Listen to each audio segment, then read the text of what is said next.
گیا جب ولی کا یہ عالم ہے تو نبی کا عالم کیا ہوگا؟ جب غلام کا یہ عالم ہے تو نبیوں کے امام۔ نعرہ تکبیر، نعرہ رسالت، مسلک اعلی حضرت، فیضان اعلی حضرت، یاد حسین، حضرت علامہ مولانا مفتی سید مقیم الرحمن صاحب قبلہ۔ جب ولی کا یہ عالم ہے تو نبی کا عالم کیا ہوگا؟ پنڈت جی اور لوگوں نے تم تو اتنی جلدی مانتے نہیں تھے، اتنی جلدی تم نے کلمہ کیوں پڑھ دیا؟ تو شاعر نے ترجمہ اپنے اشعار میں کیا، آسرا پڑھ دو، آسرا میرے دل کا لا الہ الا اللہ۔ سبحان اللہ، سب لوگ کرنا بولو لا الہ الا لا الہ اللہ۔ الا آسرا میرے دل کا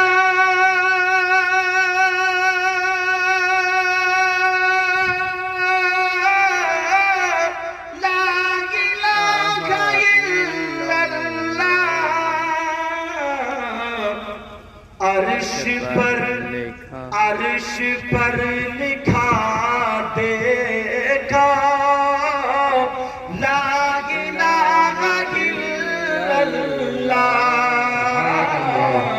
عرش سب لوگ پڑھو، عرش پر لکھا دیکھا لا الہ الا اللہ۔ آسرا میرے دل کا لا الہ الا اللہ۔ حضرت بلال امیہ کے گھر رہتے تھے، غلام تھے، نوکر تھے۔ امیہ سینے پہ پتھر رکھ کے اور کھنچ مارا تھا اور کہہ رہا تھا نبی کا کلمہ چھوڑ، نبی کا کلمہ چھوڑ۔ تو حضرت بلال نے کیا کہا سنا دوں؟ چاہے چاہے دم نکل جائے بلال یہی کہتے تھے۔ سبحان اللہ، چاہے دم نکل جائے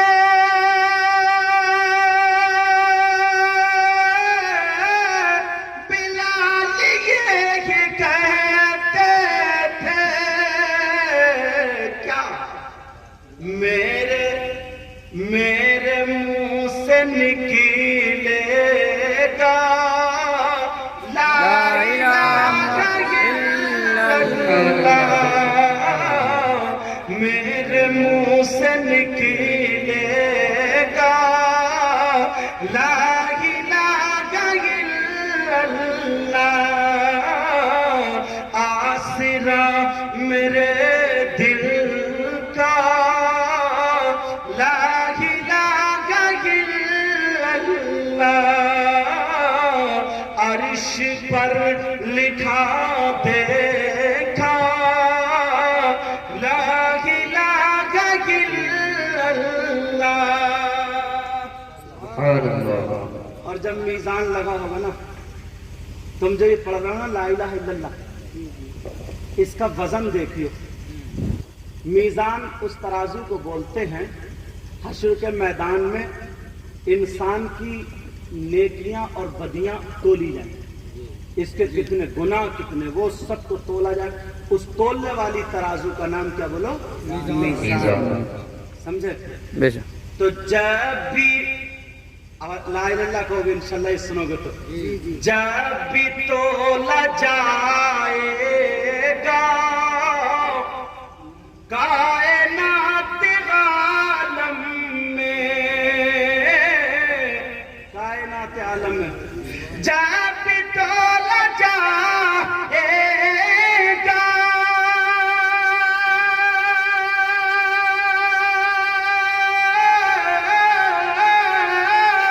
کائنات عالم